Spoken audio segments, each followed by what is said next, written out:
Good evening and welcome to Skullnet 7. My name is Patryk Witkowski and I will be giving you the live news bulletin this evening, sorry.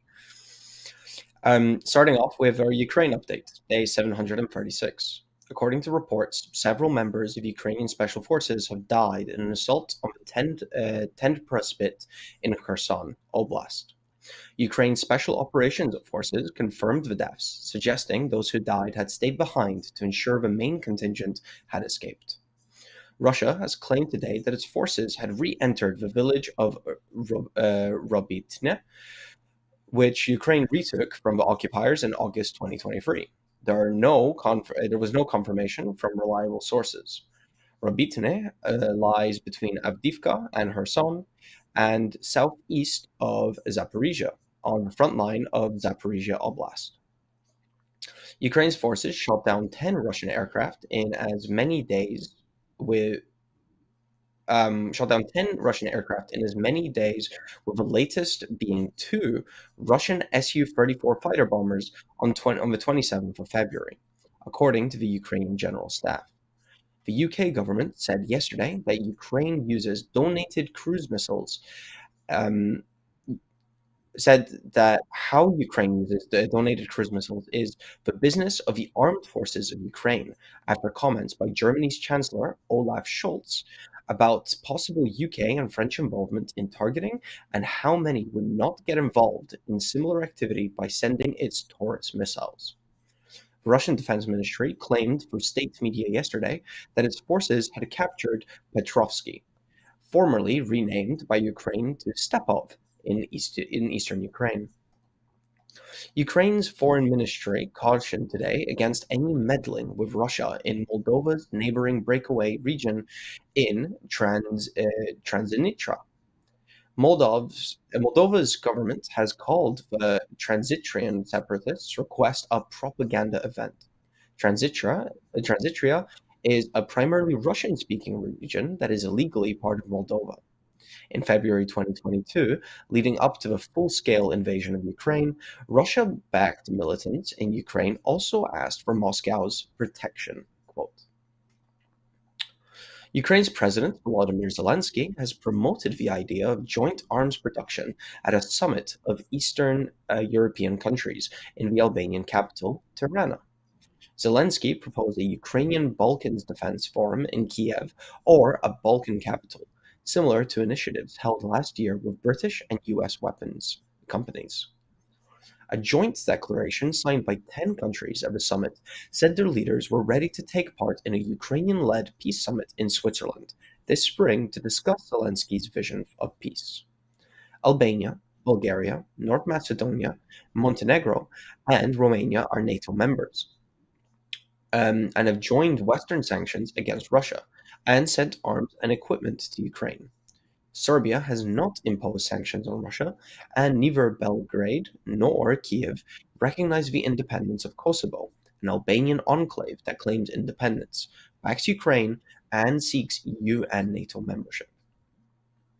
European Commission President Ursula von der Leyen said yesterday that the EU should consider using profits from frozen Russian assets to buy military supplies for Ukraine. Japan has backed the idea, saying the EU proposal appears to have a basis in international law. Poland's Prime Minister, Donald Tusk, said his government was considering a temporary closure of the border with Ukraine for goods amidst tensions over low-priced Ukrainian grain. Ensuring Ukraine's success against Russia is the greatest test of our generation, according to UK Foreign Office Minister Andrew Mitchell. He added, at the G20 foreign ministers meeting, it was clear there are few illusions about what Russia is doing, and that the UN and Britain underlined how dangerous Putin's actions are for the entire world. Russian forces struck 11 communities along the Sumy Oblast border in 42 separate attacks yesterday, according to the Kiev Independent. No casualties or damage to local infrastructure was reported. Russian Foreign Minister Sergei Lavrov will attend a diplomacy forum in Turkey from Friday. Russian Ministry spokesperson Maria Zakharova said Lavrov would meet Turkish counterpart Hakan Fidan. Russian news agencies reported yesterday that a court in southern Russia jailed a Ukrainian man for 11 years and 6 months after convicting him of espionage for trying to procure secret missile components for Ukraine. Moving on to our Israel and Gaza latest. Israeli fire on Palestinians waiting for aid near Gaza City has reportedly killed 140 people and wounded 280. The head of the ambulance service at Kamal Adwan Hospital said there were not enough ambulances to collect all the dead and wounded, and that some were being brought to hospitals in donkey carts. Palestinian President Mahmoud Abbas's office said he condemned the attack, describing it as the ugly massacre conducted by occupation army this morning. Israel's military has published a video of what it claims is a mob looting aid trucks in Gaza in the lead up to the incident. But IDF has said the incident is under review. Hamas has released a statement following today's incident, warning it could stop taking part in negotiations. Reuters reports that in their statement, Hamas said the negotiations conducted by the movement's leadership are not an open process at the expense of the blood of our people. Both Egypt and Jordan have condemned Israel's attack on Palestinians seeking aid, with Jordan's foreign ministry calling it a brutal targeting, and Egypt stating it was a flagrant violation of international law. There have also been accounts that the US is looking into the reports of Palestinians killed waiting for humanitarian aid. It has also been reported that a drone strike by Turkey in northern Iraq has killed two fighters from the Sinjar Resistance Units (YBS), a militia affiliated with the Kurdistan Workers' Party (PKK). Additionally, there are reports of a strike near Homs in Syria, which local media is attributing to Israel. Israel is believed in recent months to have struck a target inside Lebanon and Syria, but rarely publicly acknowledged strikes in Syria specifically. The Norwegian government has reportedly said today that the Palestinian Authority has received 407 million shekels, equivalent to $114 million, from Israel, with more funds on the way in the coming days after a deal to release frozen tax funds. On the 18th of February, Norway said it had agreed to assist in the transfer of funds earmarked for the Palestinian Authority that were collected by Israel. Norwegian Prime Minister Jonas Gahr Støre said that the money is absolutely necessary to prevent the collapse of the Palestinian Authority, to ensure the Palestinians receive vital services, and that teachers and health workers are paid. A government spokesperson has said that Israel is reviewing possible curbs on access to Al Aqsa Mosque in Jerusalem over the upcoming Ramadan fasting month, following media reports that a far-right minister for police might be overruled on the issue. According to Reuters, National Security Minister Itamar Ben-Gvir said last week there would be a quota for members of Israel's 18% Muslim minority who wish to take part in peace prayers at Al-Aqsa Mosque. But Israel's Channel 12 TV reported yesterday that Israeli Prime Minister Benjamin Netanyahu would overrule Ben-Gvir. Next, we have calls for a public inquiry into police handling of the Emma Caldwell murder. Scottish Conservative leader Douglas Ross and Scottish Labour leader Anna Sarwar both put forward a call for a public inquiry into the police mishandling of Emma Caldwell's murder during today's First Minister's questions. Scottish First Minister Hamza Yousaf has said he is very open to a public inquiry into why it took almost 20 years to bring Lane Packer to justice. After he was jailed for 36 years for the 2005 murder of Emma Caldwell and acts of sexual violence against 22 other women. Yusuf agreed with Sarwar that there was a strong argument in favor of the inquiry being led by someone from outside Scotland. He said that he would meet with Caldwell's mother, Margaret, praising her tireless campaign for justice. He added that the ongoing legal process included a potential appeal and had to be considered, but an inquiry remained a firm possibility. Police Scotland has issued an apology for how the original inquiry was handled by Strathclyde Police, which was combined into the national force in 2013. They stated that Caldwell, her family, and many other victims were let down by policing in 2005. The Caldwell family said an inquiry was necessary to investigate the toxic culture of misogyny and corruption that meant that the police failed so many women and girls who came forward to speak up against Packer. Next, we have the National Care Service Stage 1 debate in Scottish Parliament. Following the debate this afternoon, the Scottish Parliament has reached the decision to pass the National Care Service Scotland Bill to Stage 1, in a result of 65 to 50 in favour of the bill. MSPs have voted for the general principles of the National Care Service Scotland Bill, which will ensure greater transparency in the delivery of community health and social care, improve standards, strengthen the role of the workforce, and provide better support for unpaid carers. The bill follows the recommendations of the Independent Review of Social Care and lays the foundation for a national care service which aims to guarantee consistent and high quality care for those who need it and fair work practices for social workers. It allows Scottish ministers to transfer social care responsibility from local authorities to a new national service.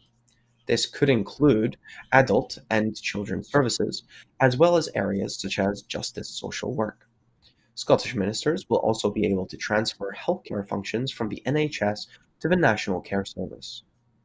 Holyrood's Health and Social Care Committee's Stage 1 report, published last week, supported the general principle of the bill and welcomed the intentions behind the reform.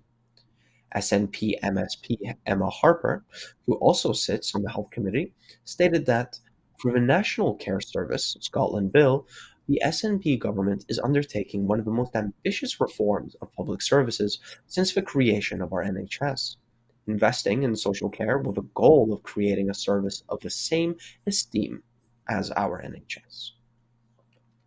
In her speech in Parliament, the Minister for Social Care, Mental Wellbeing and Sport, Mary Todd, described the planned changes for the bill at Stage 2, made in response to evidence taken at Stage 1. She later said that we need long term, widespread transformation to fix some of the ingrained issues with the system and ensure sustainability for the future. We have spent considerable time working with people with lived experience on how to reform social care for the better. I'm grateful to the thousands of people who have lent their voices, and I am determined to ensure the bill delivers the positive change needed. For our next story, the SNP calls on Anas Sarwar to say if he supports Labour Council's increased council tax. The Scottish National Party has released a statement today calling for Scottish Labour leader Anas Sarwar to confirm whether he supports his fellow Labour councillors in their decision to urge cabinet ministers to undermine the Scottish Government's decision to freeze council tax. Labour Council leader Stephen McCabe is reported to have written to Conservative Cabinet Minister Michael Gove asking for urgent intervention for the government to ensure that all councils in Scotland receive a share of the estimated £45 million of Barnett consequentials and that will likely be allocated by the Chancellor in next week's UK budget, which the Scottish Government has said will only be received by councils who freeze council tax. Martin Rooney of West Dunbartonshire is also confirmed to have written to Michael Gove. This 45 million would be in addition to the 145 million pounds already promised to councils to aid them in freezing council tax. The SNP have stated that thus an attempt to undermine both the Scottish local government and Scottish Parliament, with SNP MSP Stuart McMillan stating that Anas Sarwar must confirm whether he supports the decision of his councillors, and if not, what action he will take against them. Next up, the G20 discusses plans for a global minimum tax on billionaires. The G20 group of the world's most powerful countries is exploring plans for a global minimum tax on the world's 3,000 billionaires in Sao Paulo today. The discussion is happening in Sao Paulo today. The meeting finance ministers and central bank governors are preparing to discuss an internationally agreed backstop on the taxation of hypermobile, wealthy individuals amid increasing global cooperation to tackle tax avoidance. They aim to build on the cooperation that resulted in a 15% global minimum tax on multinational companies, which came into effect in January.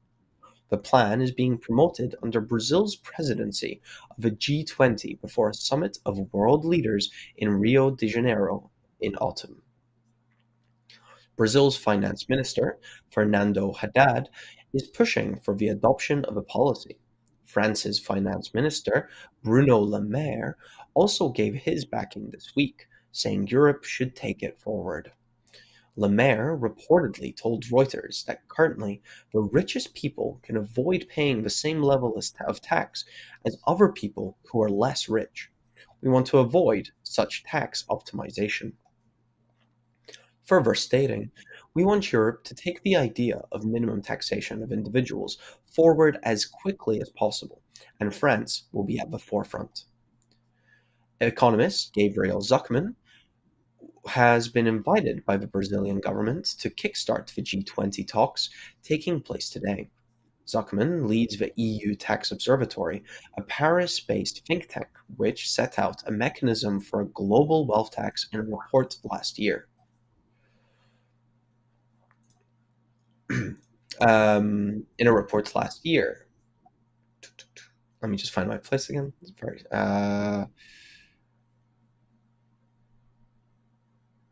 Yeah, in a report last year. It called for a 2% annual levy. I'm very sorry. I'm just going to mute something real quick so I'm getting audio. The think tank estimates could raise £197 billion a year for the 2,756 known billionaires, who altogether are believed to be worth $13 trillion. Zucman stated that the G20 talks could mark the beginning of a conversation and that various details would need to be hammered out between countries over how the wealth tax would function, in a process that could take many years.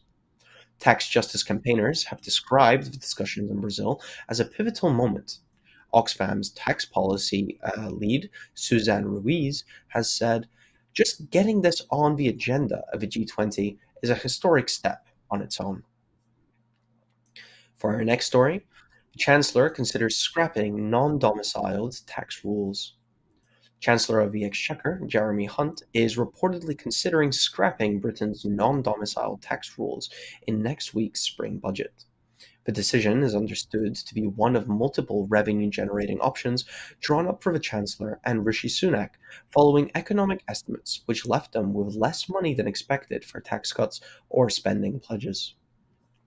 The policy, previously proposed by Labour and criticised by Hunt, would raise an estimated £3.6 billion a year.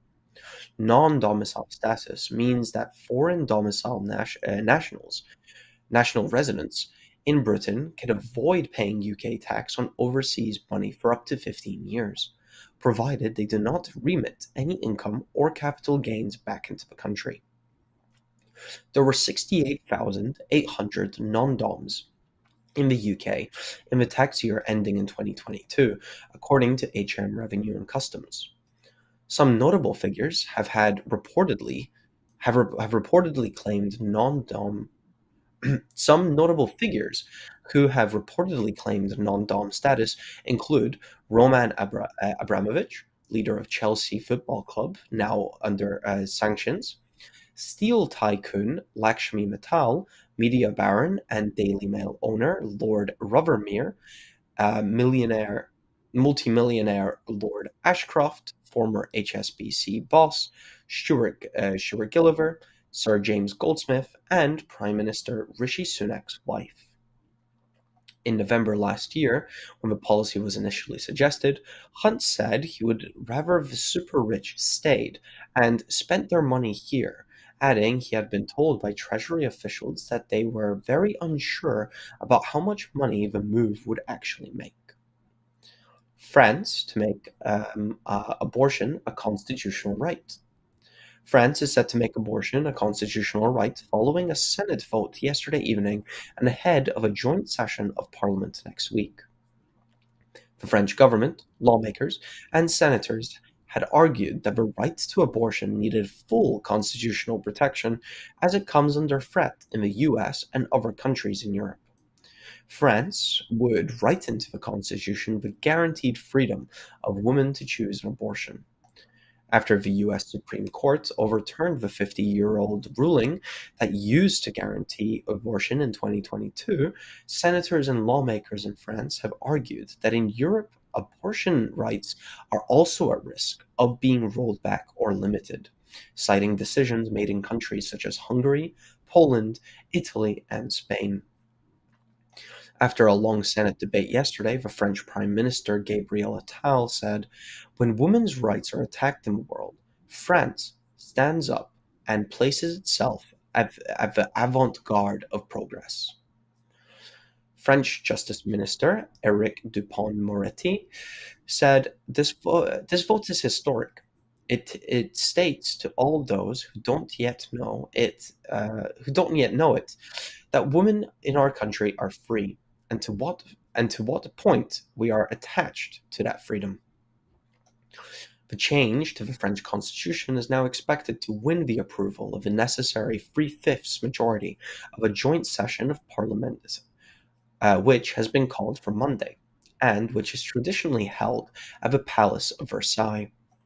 The president, Emmanuel Macron, said he had promised to make women's freedom to choose an abortion irreversible, writing the right writing for right to abortion into the Constitution is seen as a way of protecting the law that decriminalized abortion in France in 1975. In our next story, the Scottish Government confirms local government funding allocations. The Scottish Government has announced that councils will receive a £14 billion funding settlement following the approval of the Local Government Finance Scotland Order 2024. Local authorities have each been allocated a share of £13.9 million to fund services, including £6 million to support the expansion of free school meals, £242 million for teacher pay rises, and more than £266 million for local government pay deals.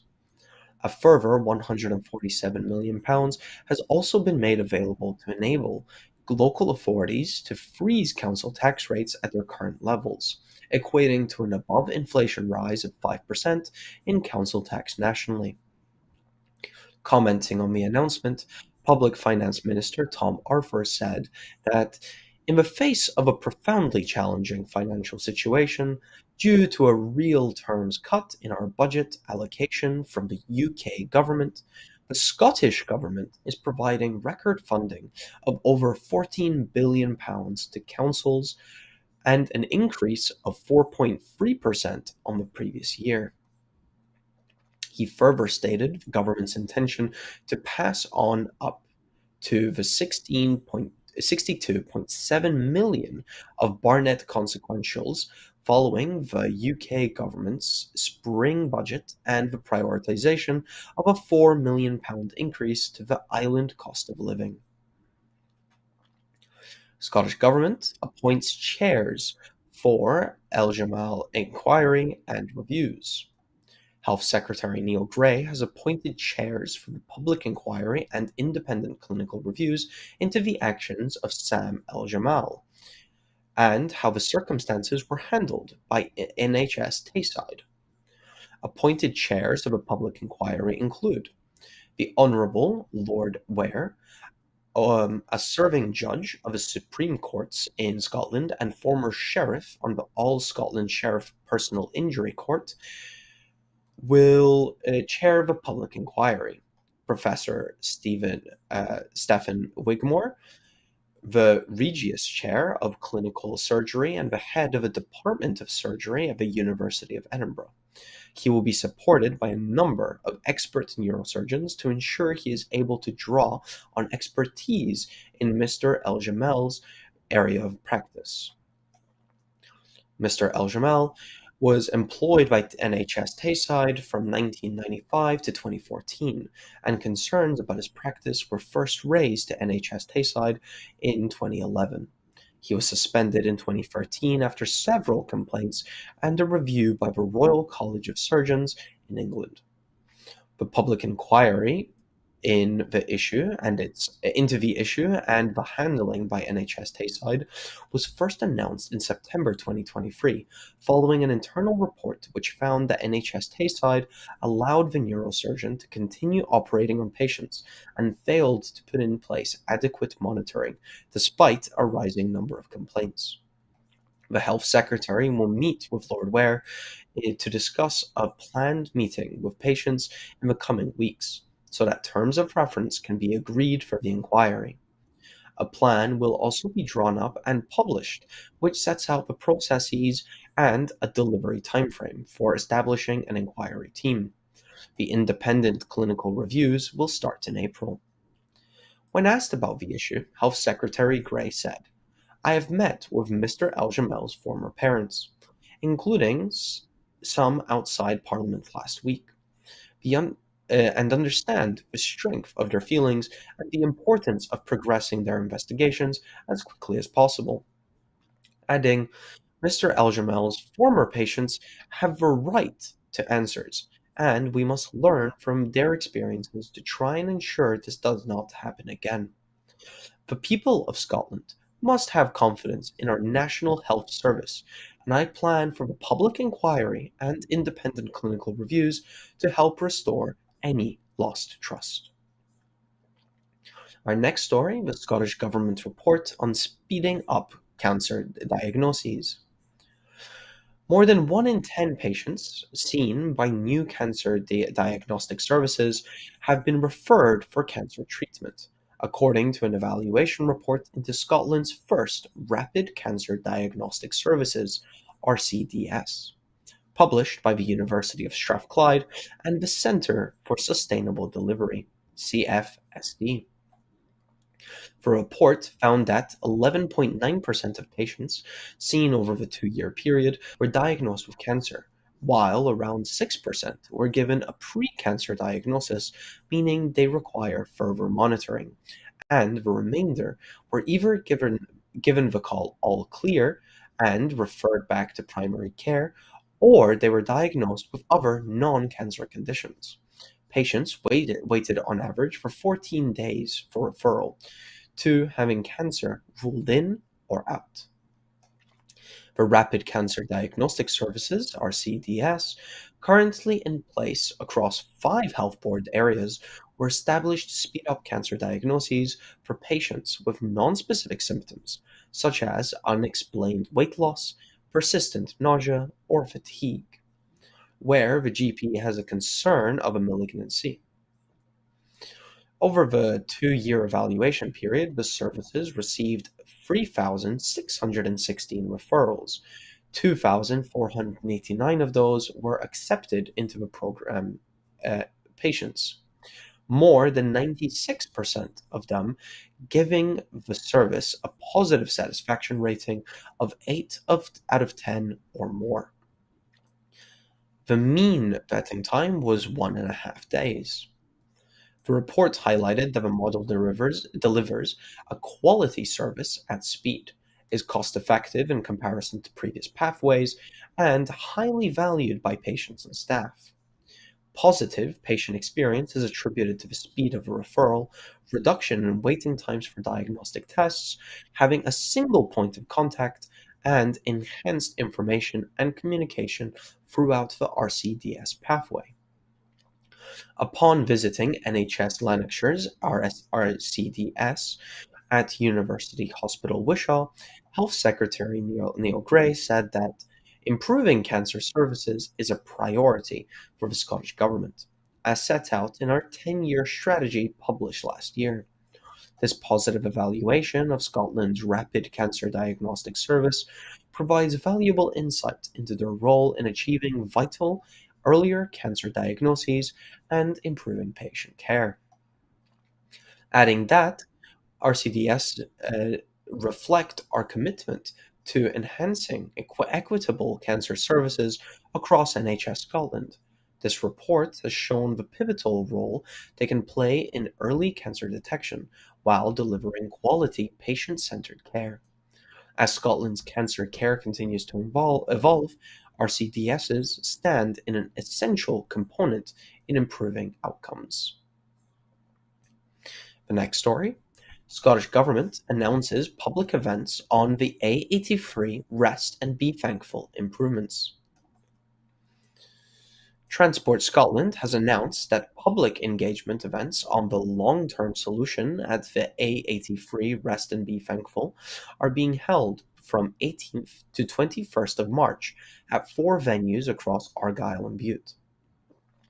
The event will provide local communities and road users with the opportunity to meet the designers, as well as view and comment on the design development and the progress towards delivering the medium term improvements along the Old Military Road (OMR). Speaking on the issue, Cabinet Secretary for Transport Fiona Hislop said that the Scottish Government is steadfast in its commitment to delivering a long term solution to the landslip risks at the A83 Rest and Be Thankful, further stating that they are progressing plans to increase the resilience of a temporary diversion route along the old military road until the long term solution to the challenges of a Rest and Be Thankful is in place. The first phase of the work to realign the southern end of the Omar route, reducing the risk of flooding, is well underway and expected to be complete this spring. Those seeking further information on the issue are encouraged to visit the A83 story map at arcgis.com, arcgis.com. That wraps us up for this evening. Before I go, I just wanted to remind you that at Broadcasting Scotland, we depend on the generosity of our supporters. Our programs will always be free to view. However, if you can afford £5 a month, please consider becoming a Broadcasting Scotland supporter. We have now reached our 10,000 pound target. So to everyone who has donated and to everyone who has signed up to make a regular monthly payment, thank you very much. Our focus can now move on to securing the future of independent broadcasting for Scotland by growing our subscriber base and regular funding. I've been your host for today. We will continue with more coverage live in the studio. Today was just an exception where I couldn't reach, but regardless, we hope you enjoyed the bulletin. Goodbye, and thank you for watching.